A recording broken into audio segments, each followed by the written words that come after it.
You're listening to Science for Soundness, the podcast. This is not your usual podcast. This is a journey, and as with any journey, I don't know yet where this one is going. If anything, I'm hoping to inspire you to take the first step, even if it's into the unknown, even if you don't know where you're going and you do it scared. Hi, I'm Steffi. I'm an equine scientist and equine therapist. I've made it my mission to support horse owners on their individual journey of horse-human connection and personal growth. I want you to know that I'm with you on this one. Think of me as a friendly voice, a reminder to stay the course, to keep going, keep listening to yourself and to your horse, even when the going gets tough. Let's do this. Hello, and welcome back to Science for Soundness, the podcast. Today, we're going to talk about staying regulated and connected in a world that's always watching. And it doesn't matter if that's Instagram or if that's TikTok or if that's YouTube or, any social media platform, or whether that is in your own stable yard. And the reason why I want to talk about this topic is that I have reached out to you, my community, and asked what sort of topics you want to talk about, what is on your mind, what is weighing heavily on you right now. And I loved how the responses that came in all had this common thread that we haven't talked about yet. So I wanted to take today as an opportunity to dive into this because I know that this will resonate for so many of us. And that is how to stay in connection with your horse and also yourself when others are watching. Because let's be honest, that is a scary thing. And I wanted to share the two questions that are probably most related on this.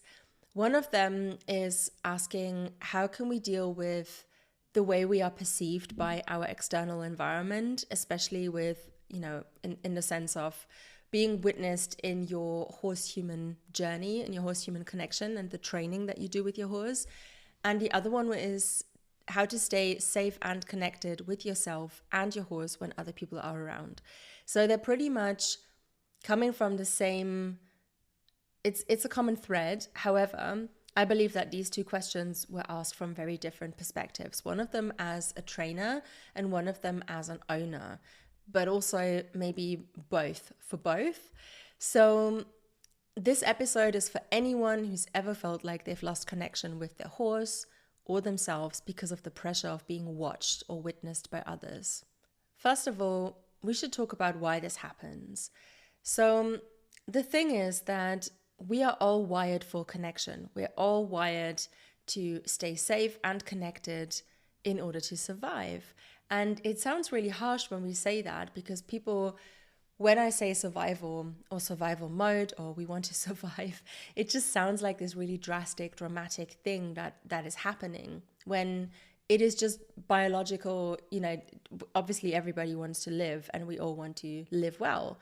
However, our nervous systems have evolved over a long time, and we still have some, let's say, special features, and our horses do too, that are wired into us that basically mean that if we are not safe, if we're not in connection with others, if we're not feeling safe, or especially if we're feeling threatened, then our nervous system state will shift to a survival mode.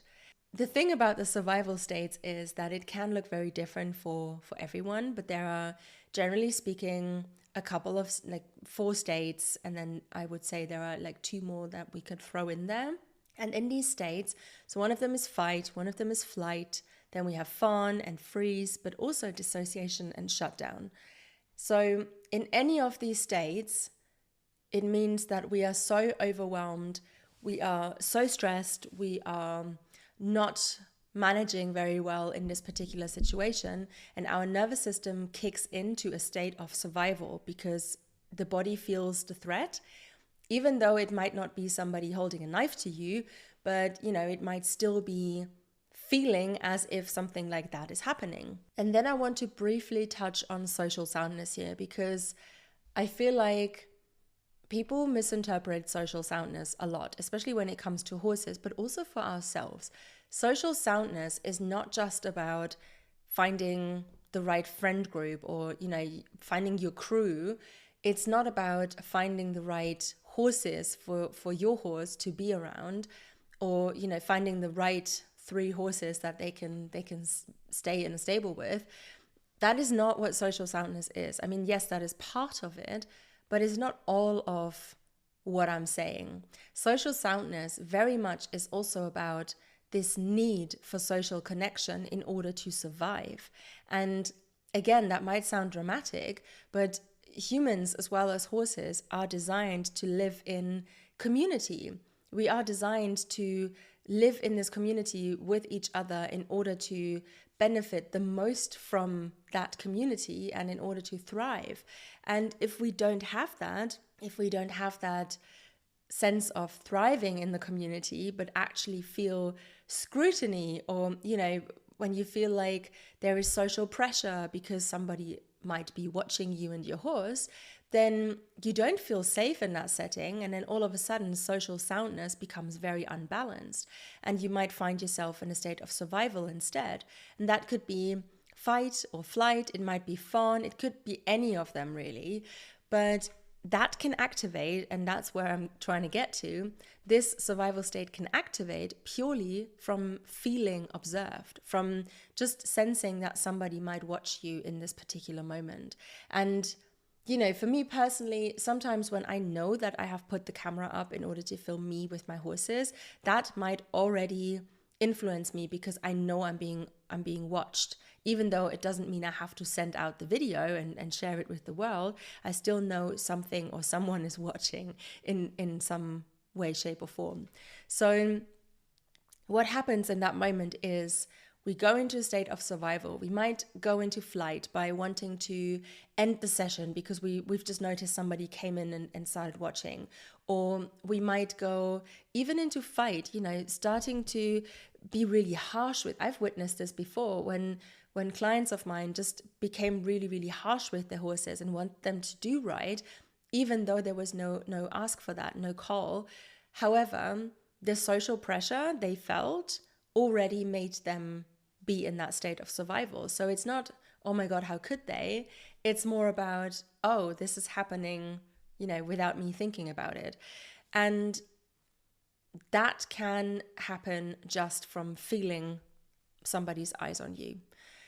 So in those kind of moments, the brain prioritizes social safety, and judgment or perceived, it's not even real judgment because it's going on in our head. So this perceived judgment will feel like a threat in comparison. So what we want to do is try and make sure that we are part of the group again. We are part of that community again. And therefore we might change our behavior, our appearance, all of that. And in this case, it might just be something like over-explaining why you're doing what you're doing, or, like I said, stopping what you're doing. And that is motivated by the state of survival. So we might be telling ourselves that what we're doing right now is the right thing, and that's what we want other people to see. So we slip into this kind of performative state almost. And that is very different to authentic connection that I'm trying to promote here with our horses. Authentic connection doesn't mean that you always get everything right, especially when people are watching. Authentic connection means, however, to be able to witness exactly this process for what it is, and not just with your horse. So all of the people I am lucky enough to work with always sense the horse and give the horse a voice and understand why behavior is what it is and what it's telling us. And I want everybody, like every human in this case, to have the same kind of compassion and the same kind of approach with themselves, because that is authentic.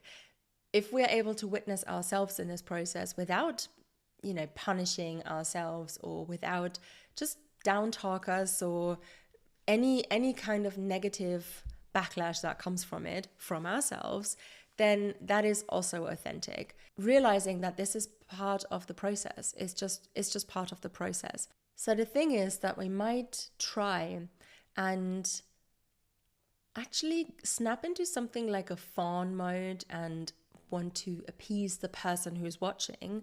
And by doing that, we're no longer in authentic connection with our horse. But we might perceive what we're doing as like a positive thing, because we are trying to reestablish that social connection in that moment. And it really depends on who's watching, and it really depends on how we're related, how we are relating to that person. However, what I'm trying to promote here and with everything that I do is authentic connection. And that doesn't just account your horse in that equation. You're accounted for as well.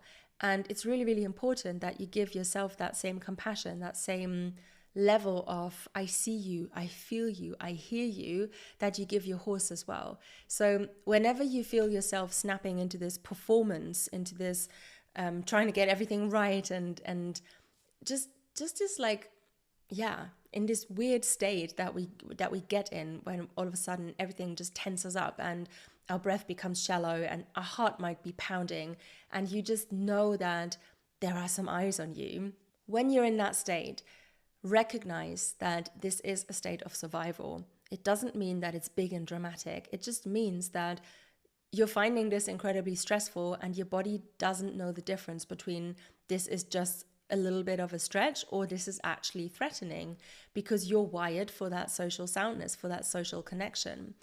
So we find ourselves stuck in that loop. We get caught in this loop of trying to look like we're doing it right, but then by doing that, we snap into this, like I said, performance, but it's not authentic connection. So we're losing that connection with our horses, with ourselves. Our horses, because they're so beautifully attuned to us, then might become unsettled. And then as a result of that, we might feel ashamed because we should have known better, or should have done better, or, should have seen that coming. Whatever it is, we get stuck in that spiral. And it's really, really hard to come out of that spiral. And this applies to groundwork, to clinics, even just walking your horse past others at the yard. I mean, I've been there, and I've seen toxic environments, and I've seen healthy environments, and I think I know the difference by now, especially when it comes to horse yards. And it's, if you are a person who's really self-conscious around this sort of unfolding, because it is a really vulnerable process to step into authentic connection with your horse. And if you find yourself being in that process and feeling vulnerable and feeling witnessed and watched, but not in a good way, then that also plays into your soundness again. And it really doesn't matter if you're riding, whether you're on the ground, whether you're doing something with your horse that nobody else wants to try at this yard, or whether it's just you loving on your horse. It doesn't matter. It just feels really, really isolating and threatening to your system. So how can we deal with that? So one of the questions was how to stay connected. And part of it is understanding what's going on and why it's going on. And also maybe look at environmental soundness and reassess whether you are in a space, environmentally speaking. In that case, that is your yard, or your company that you're in, and reassess whether these people and this environment is supportive of you and your nervous system and your horse and your horse's nervous system, or whether this might be a place where actually you're constantly stretched way beyond your limits in a way that is unsustainable. We need to understand that. And then from the understanding comes the how to. How do we deal with that? And there are a couple of things we can do. I'm going to share 5 with you, because I feel like, everybody works different and everything needs to land for you personally in order for it to work. So the first thing you can try is a pre-connection ritual before stepping into a social space. So this could be your yard, it could be the arena, whatever that is for you. Just take a couple of seconds to breathe, and you can do, I personally like box breathing, but you can also breathe in for 4 seconds, hold your breath for 5, breathe out for 6. You can even make it longer, whatever feels good for your individual rhythm. And generally what we want to do is we want to down-regulate in those moments. So we want to feel more connected and more grounded again. And that means doing things that calm us down. And breathing is a really cool anchor you can use in order to ground yourself. So before you step into the social space, just take a couple of seconds, breathe. Then use your eyes, use your gaze to just softly scan the horizon and orient yourself in the room, in the space that you're in. It really helps your brain if you just scan where you are and, go from left to right, from right to left, up, down, and just look around and try and have a sort of soft gaze as you're doing that. We can call it a pre-connection ritual, but we can also just call it a grounding ritual. Personally, I like grounding before I step into any kind of connection or interaction with my horses because I want to be the best version of myself that I can be. Doesn't mean I always get it right, but it's a place to start. Then the next thing you can do is offer yourself a sort of anchoring cue. Anchoring can work really, really well if you obviously always do the same thing in order for it to work as an anchor. And once it's established, it can really help you to come back to the present moment, come back to your body. So what it is for this instance, if you're riding, for example, you could anchor yourself by touching your horse's wither or their mane. It could be by rubbing your thumb on the lead rope. It could also be whilst you're riding to, if you have a Western saddle, like put your hand on the horn. It could also be when you're riding that you want to maybe touch your own sternum as you do, or you might want to put your hand on your belly and focus on your breath as you do that. But whatever it is, it's the touching of something or the just stroking something. It's by this physical cue that you're giving yourself. And therefore you have to repeat that over and over and over. And it obviously has to feel calming to you. It has to feel grounding to you. And this can then be your anchor. So it could also be a grounding breath. For me, the breath is what I always come back to because no matter where I am, no matter what I do, I can always come back to my breath. I can always try and regulate that way, especially when I need to down-regulate. Something else you can try is imagine a bubble, this invisible bubble. And what you want is you want to imagine you and your horse in this invisible bubble to protect your kind of connection space. And then everything else, the voices of the people who are standing along the arena and whispering about what it is that you're doing or, judging you if they do. I don't know if they do, but if they do, all of that stays outside of that bubble. And it's less about shutting out what the other people are doing and more about focusing your energy and your presence in that present moment with your horse, not for everybody else. Everyone outside that bubble can wait until you're done with what you're doing and is allowed to exist as you are in your bubble. They're allowed to exist outside of that bubble, but they don't get your focus. They don't get your attention. You just stay with yourself and with your horse. Something else that might work is just a gentle mantra. It could be anything. Obviously, again, it has to be really individual and unique to you, but you could tell yourself a mantra that says, I am with my horse, not with their opinions, or I am safe in this bubble, or I am protected and my feet are grounded on the earth, or, whatever. It is just random things coming off the top of my head. But if you want to use a mantra, just make sure that you feel positive and you feel something reaffirming when you are saying that. So there is no point in repeating a sentence over and over that you don't evoke any emotions towards. So you really want to feel what you're saying. And if it is, I am with my horse, not with their opinions, awesome, use it. And then last but not least, the tool that I brought you with today is a body scan, as simple as that. And this can be a 10-second nervous system check-in. It doesn't have to be like a full-on 10 minutes.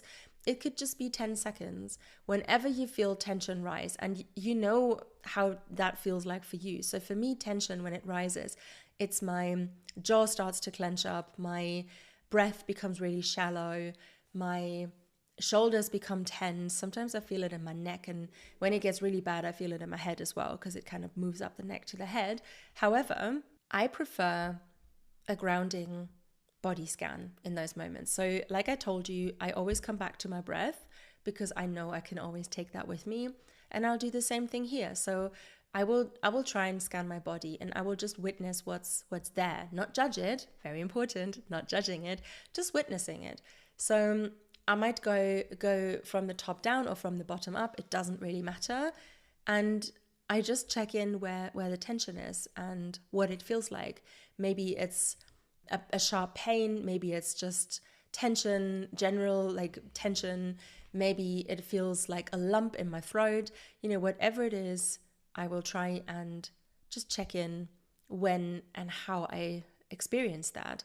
And what I usually find is when I don't judge it, when I just witness it, it will disappear again, because it's kind of my body's way of trying to protect me and to tell me something. And by honoring that, by just coming back to my breath and basically going into a conversation with my body and breathing and telling my body, I witnessed that. However, I'm safe in this moment. Then that always helps me to come back to connection and groundedness within myself, but also with my horse. And before we close out today's episode, I feel like we should reframe what it means to be seen, because something that I've learned over the last, 11 years now of Science for Soundness is that although I might think that others judge me, sometimes it's the complete freaking opposite. And my truth could not be further away from their truth in that particular situation. The most beautiful things have unfolded and found their way magically through this ripple effect and come back to me, and people telling me how the one post that I posted really touched them, and they shared it with their friends, who one of them is in this really horrible situation at the moment, and this one sentence rung true for her, and she found so much motivation and so much positivity in that she then made a choice that really positively affected her life. Things like that you could not possibly imagine. That is something that I feel like we should also name when we're talking about being seen or being witnessed or being perceived. It is really tricky to be in the public eye, always be the best version of yourself, because we all have human days, and where humaning becomes really, really tricky, and we just need a break. We might snap, we might react to our horses doing something that they should not be doing, or we might snap at our partners or at friends, and that shit happens. That is human. And being observed doesn't mean that you're always being judged, though. It means sometimes other people might be positively affected by that because you're showing up as a human, because you're not a robotic, always perfect person, because you're not always expecting your horse to get it right from the start, because you're trying different things, because you have this very unique approach to looking at your horse, speaking with your horse, grooming your horse, working with them. Sometimes other people are inspired by you. And I'm getting goosebumps as I say this. But sometimes people are inspired by that, or even curious. And they might even be feeling that same fear that you feel. However, showing up in full integrity might that sounds really deep, but it is deep. It might end up freeing somebody else up to do the same thing. So you might help somebody else drop all that shame and that worry and that doubt, and you might encourage them just by showing up for your own horse, just by showing up for yourself. You might encourage somebody else to do that. And how fucking magic is that? How incredible is that, to have the ability to positively influence the world with what you're doing, because you're doing it differently, because you care, and because it matters to you. And that is something that has kept me going over the last 11 years. I've pivoted so many times with what I do and how I do it and why I do it, because I wanted to find the core of my truth, of my vision, of my mission that I feel like I have in this world. You have no idea how many people I have faced in that process who were bewildered by what I do. But then for every one of those people, there was somebody who told me how much inspiration and how much encouragement they got out of that, and how much I was freeing them in order to do the same thing just by showing up as who I am. That is the power of showing your process instead of performing perfection for everybody, because it's not about getting it right all the time. It's not about never having a horse that's experiencing stress. It's not about never snapping into a survival state yourself. It's about showing up as the beautiful, magic, and messy human being that you are, because that's the real deal. And people want the real deal. I understand how vulnerable this can feel. Trust me, I feel that too. But I want you to know how brave it is to keep choosing connection over performing for somebody, over stopping yourself in your tracks in order to appease somebody, in order to be be digestible for somebody. That is not what we're here to do. So I want to invite you to reflect, when do you lose connection because you think that you should look better or know better or do better in whatever it is that you're doing? And I want to leave you with that question. And if you feel like having more support or diving deeper into this work, this is like my heart's work. And I am sharing all about this in my membership called the Holistic Horsemanship Academy. If you want more support, if you want to dive deeper, if you want to know how I personally adapt this thinking to the work that I do with my horses, to the way that I built my stable, my paddock paradise, to the way that I choose my herd members, and the way I, see their horses, to the way that I see horse and human come into connection, I would love to invite you to the Holistic Horsemanship Academy. You can either check the show notes for the link, or if you feel like responding on Instagram, you can drop the comment HHA under any of my posts, and you will get a DM into your inbox with all the details on the Holistic Horsemanship Academy.